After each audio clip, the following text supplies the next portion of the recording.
Salut les mécamaniacs, aujourd'hui on monte des clignotants dynamiques sur la 159. Ça fait un petit moment que j'avais envie de changer mes clignotants de 159 pour des clignotants dynamiques. J'ai trouvé un vendeur très sympa qui a accepté de m'envoyer des produits pour que je puisse les tester. Donc les produits que je vais vous présenter, je les ai pas payés, mais si j'avais pas pu les avoir en test, je les aurais certainement achetés. Donc voici le petit colis que j'ai reçu. C'est écrit Design in Germany, ça vient quand même de Chine. Donc à l'intérieur on a 3 petites boîtes. Aujourd'hui on va tester que ce produit là. Les deux autres, je vous dis pas ce que c'est une surprise, on testera ça dans une prochaine vidéo. Donc là pas de surprise, aujourd'hui on va monter des clignotants. Donc voilà comment on reçoit ça, dans un petit plastique très sympathique au toucher, on s'en fout à la limite. Et voilà le clignotant. Niveau finition, c'est très similaire au clignotant qu'on veut avoir d'origine, excepté peut-être le petit contour noir qu'on peut voir. On le voit beaucoup moins sur les clignotants d'origine de mémoire. À l'arrière, on peut voir le petit connecteur pour connecter le clignotant. À l'intérieur on voit le petit circuit imprimé. Malheureusement là de ce que je vois il n'est pas recouvert d'un plastique protecteur. Il est peut-être verni mais là j'ai du mal à le voir comme ça. Moi j'ai demandé les clignotants en transparent comme le modèle d'origine. Comme mon véhicule est noir, je pense que ça rendra beaucoup mieux, mais ils existent également en noir. Si vous avez un véhicule rouge ou gris métallisé, ça peut donner peut-être un meilleur résultat. Donc sur le clignotant, vous verrez pas, mais il y a une petite mention CE. Et derrière, un petit autocollant QC-Pass 2020. Donc on va supposer qu'ils l'ont testé. Donc là déjà, en voyant le clignotant, on peut voir comment il faut le démonter. Il faut le pousser vers l'avant afin de contracter le petit ressort ici. Et d'éclipser l'arrière.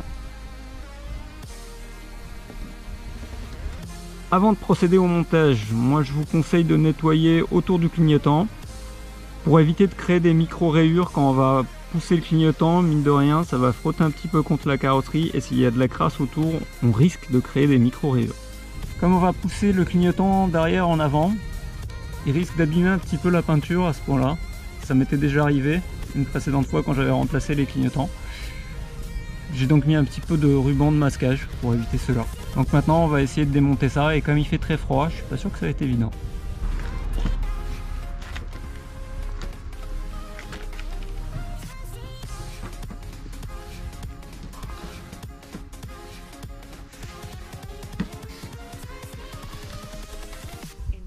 Bon et là ça vient pas. Donc ce que je vais faire, c'est que j'ai rajouté du ruban et je vais glisser un blister plastique comme ça à l'avant pour l'aider à sortir vers l'extérieur. Voilà.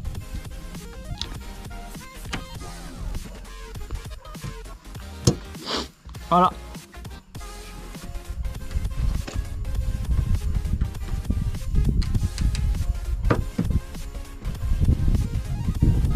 Super.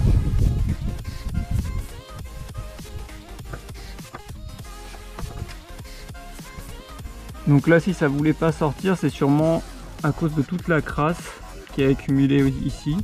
Donc ce que je vais faire, c'est que je vais nettoyer tout ça. Et puis pour le moment je vais pas le déconnecter parce que j'ai pas envie que la petite fiche elle se barre à l'intérieur de l'aile. Voilà, c'est nettoyé. Donc pour nettoyer cette partie là, moi j'utilise une microfibre avec un produit du type APC. Donc là, déconnecter le clignotant, on fait ça au dernier moment. On tourne d'un quart de tour.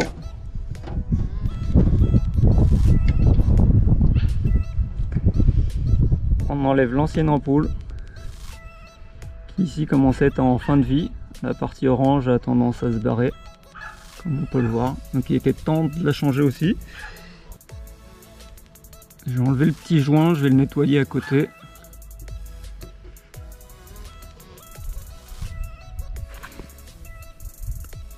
Je remonte le petit joint après l'avoir nettoyé.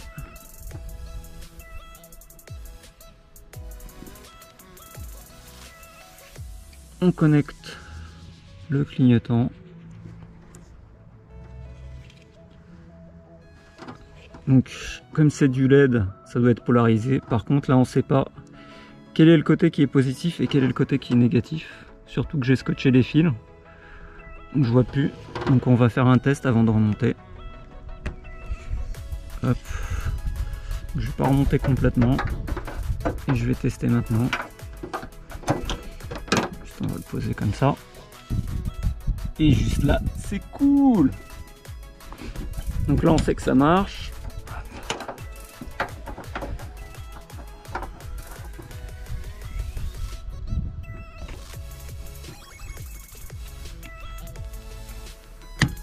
Voilà.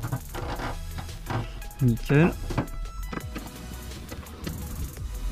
Pour le remettre en place définitivement, on procède inversement de la manière de démontage. On va d'abord mettre l'arrière, puis mettre l'avant. Surtout pas le contraire. Et puis là, on peut voir l'ancien clignotant pour comparer. Par contre, la petite languette là sur l'ancien, elle est un peu plus longue. J'espère que ça va pas poser de problème pour un prochain démontage. Donc, comme j'ai dit, l'arrière, et puis on appuie l'avant. Et puis c'est en place. Donc là vous avez le clignotant d'origine en bas et le clignotant LED en haut. Ils sont vraiment très similaires, hormis le fait qu'il y ait du LED dans le clignotant qu'on vient de monter. Franchement l'effet c'est tout simplement super. Et c'est beaucoup plus lumineux que les clignotants d'origine.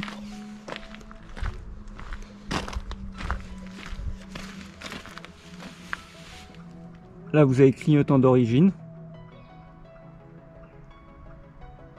En principe les clignotants sont équipés de système anti-erreur, donc on va vérifier ça.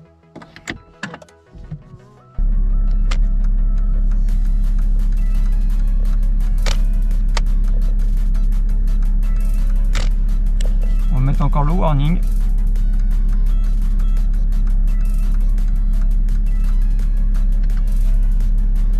Je pense qu'on peut conclure qu'on est bon là. Pour conclure, produit franchement très sympathique.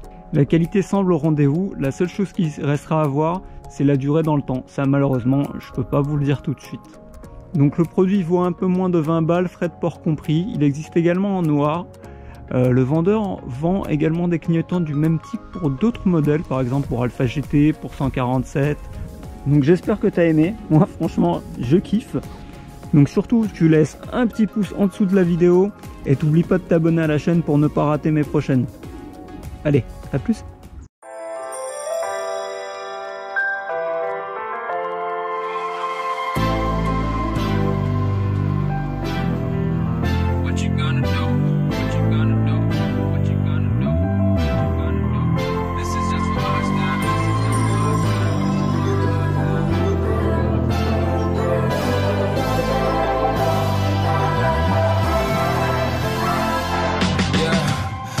Never ever find the right words.